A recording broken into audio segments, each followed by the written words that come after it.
Trial by combat.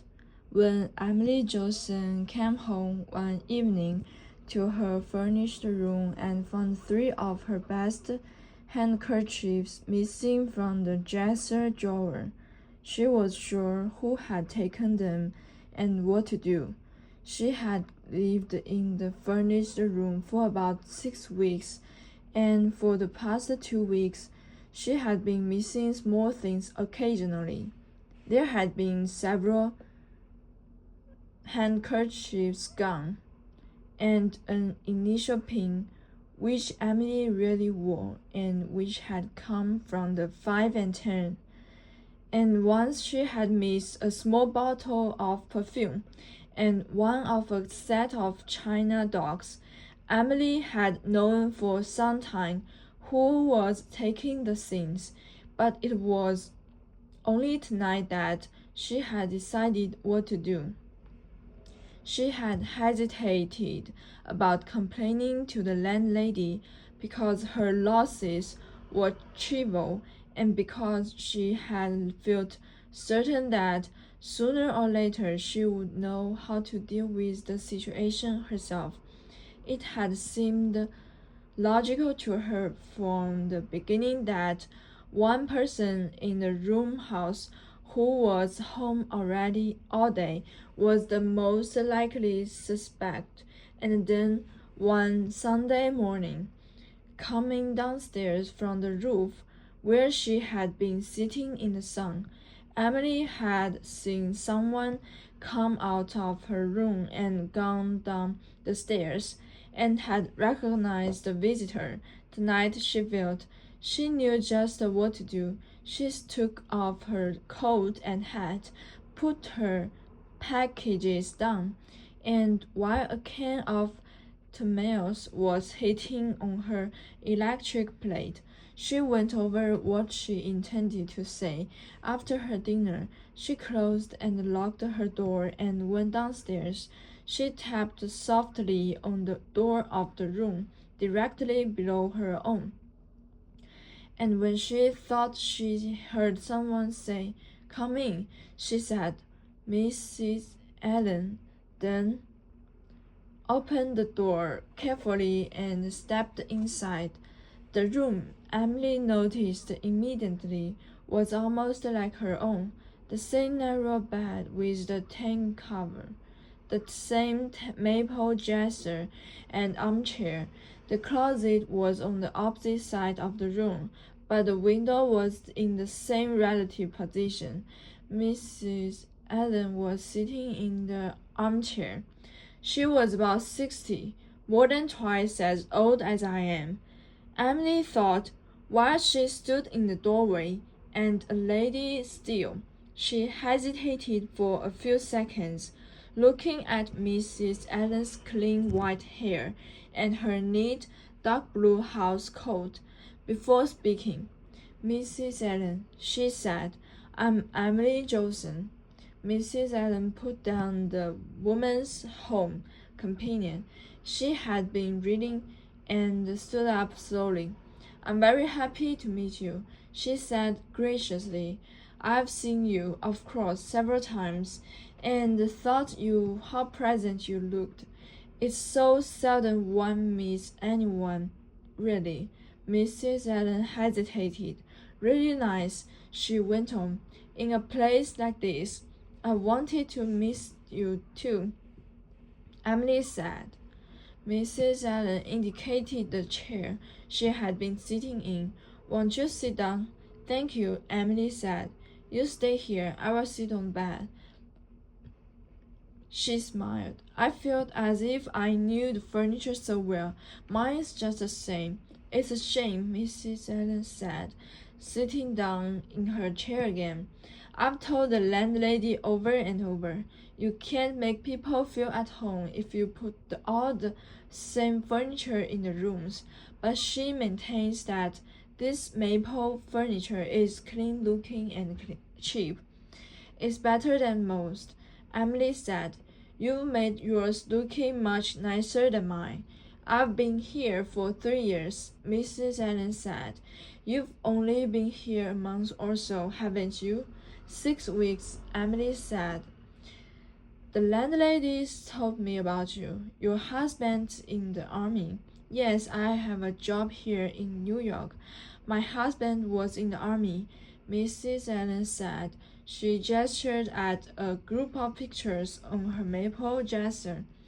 That was a long time ago, of course. He's been dead for nearly 5 years. Emily got up and went over to the pictures.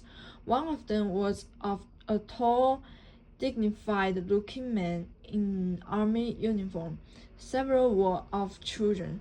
He was a very distinguished-looking man. Emily said, "Are those your children?" "I have no children, to my sorrow." The old lady said, "Those are nephews and nieces of my husband's." Emily stood in front of the dresser, looking around the room. "I see you have flowers too," she said. She walked to the window and looked at the row of potted plants. "I love flowers," she said. "I bought myself a big bunch of asters tonight to brighten up my room, but they fade so quickly. I prefer plants just for that reason," Mrs. Allen said. "But why don't you put that aspirin in the water with your flowers? They will last much longer." "I'm afraid I don't know much about the flowers," Emily said. "I didn't know about putting an aspirin in the water, for instance. I always do with cut flowers," Mrs. Allen said. "I think flowers make a room look so friendly." Emily stood by the window for a furniture, looking out on Mrs. Allen's daily view, the fire escape opposite, an oblique slice of the street below. Then she took a deep breath and turned around. "Actually, Mrs. Allen," she said, "I had a reason for dropping in, other than to make my acquaintance." Mrs. Allen said, smiling. "I don't know quite what to do," Emily said. "I don't like to say anything to the landlady. The landlady isn't much help in an emergency," Mrs. Allen said. Emily came back and sat on the bed, looking earnestly at Mrs. Allen. "Seeing a nice old lady. It's so slight," she said. "But someone has been coming into my room." Mrs. Allen looked up. "I've been missing things," Emily went on, "like handkerchiefs and little inexpensive jewelry. Nothing important, but someone's been coming into my room and helping themselves." "I'm sorry to hear that," Mrs. Allen said. "You see, I don't like to make trouble," Emily said. "It's just that someone's coming into my room. I haven't missed anything of value." "I see," Mrs. Allen said. "I just noticed a few days ago, and then last Sunday I was coming down from the roof, and I saw someone coming out of my room." "Do you have an idea what it was?" Mrs. Allen asked. "I believe I do," Emily said. Mrs. Allen was quiet for a minute. "I can't see where you wouldn't like to speak to the landlady," she said finally. "Of course not," Emily said. "I just want it to stop." "I don't blame you," Mrs. Allen said. "You see, it seems someone had a key to my door," Emily said pleasantly. "All the keys in the house open all the doors," Mrs. Allen said. "They are all old-fashioned locks. It has to stop." Emily said, "If it doesn't, I will have to do something about it." "I can see that," Mrs. Allen said. "The whole thing is very unfortunate." She rose. "You will have to excuse me," she went on. "I tire very easily and I must be in bed early. I'm so happy you can come down to see me." "I'm so glad to have met you at last," Emily said. She went to the door. "I hope I won't be bothered again," she said. "Good night." "Good night," Mrs. Allen said. The following evening, when Emily came home from work, a pair of cheap earrings was gone, along with 2 packages of cigarettes which had been in her dresser drawer. That evening she sat alone in her room for a long time, thinking. Then she wrote a letter to her husband and went to bed. The next morning she got up and dressed and went to the corner drugstore. When she called her office from a phone booth and said that she was sick and would not be in that day, then she went back to her room. She sat for almost an hour with the door slightly ajar before she heard Mr. Allen's door open, and Mr. Allen come out and go slowly down the stairs.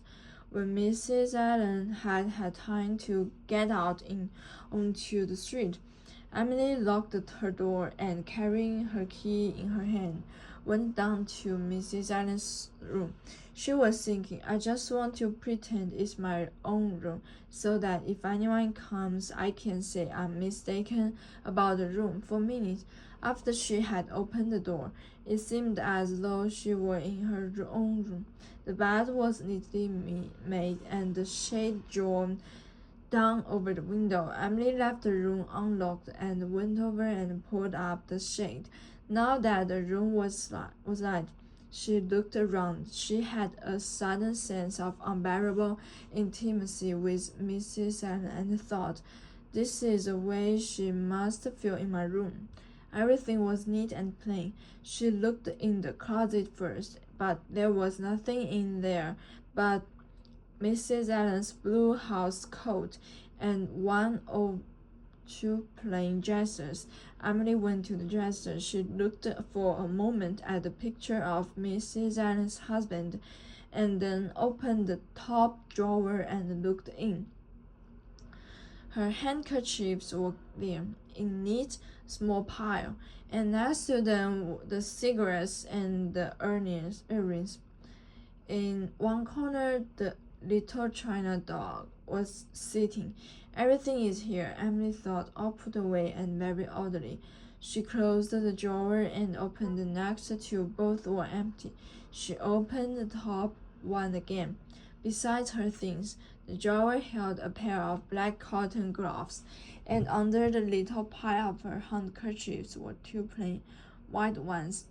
There was a box of Kleenex and a small tin of aspirin for her plans, Emily thought. Emily was counting the handkerchiefs when a noise behind her made her turn round. Mrs. Allen was sitting in the doorway watching her quietly. Emily dropped her handkerchiefs she was holding and stepped back. She felt herself blushing and knew her hands were trembling now. She was thinking, now turn around and tell her. Listen, Mrs. Allen, she began and stopped. Yes, Mrs. Allen said gently. Emily found that she was staring at the picture of Mrs. Allen's husband, such a thoughtful-looking man. She was thinking, they must have had such a pleasant life together, and now she has a room like mine, with only two handkerchiefs of her own in the drawer. Yes, Mrs. Allen said again. What does she want me to say? Emily thought. What could she be waiting for with such a ladylike manner? I came down, Emily said, and hesitated. My voice is almost ladylike, too, she thought. I had a terrible headache, and I came down to borrow some aspirin, she said quickly. I had this awful headache, and when I found you were out, I thought surely you won't mind if I just borrow some aspirin. I'm so sorry, Mrs. Allen said, but I'm glad you felt you knew me well enough. I never would have dreamed of coming in, Emily said, except for such a bad headache. Of course, Mrs. Allen said. Let's not say anything about it. She went over to the dresser and opened the dress drawer. Emily, standing next to her, watched her hands pass over the handkerchiefs and pick up the aspirin. You just take 2 of these and go to bed for an hour, Mrs. Allen said. Thank you. Emily began to move toward the door. You've been very kind. Let me know if there's anything more that I can do. Thank you, Emily said again. Opening the door, she waited for a minute and then turned toward the stairs to her room. I will run up later today, Mrs. Allen said, just to see how you feel.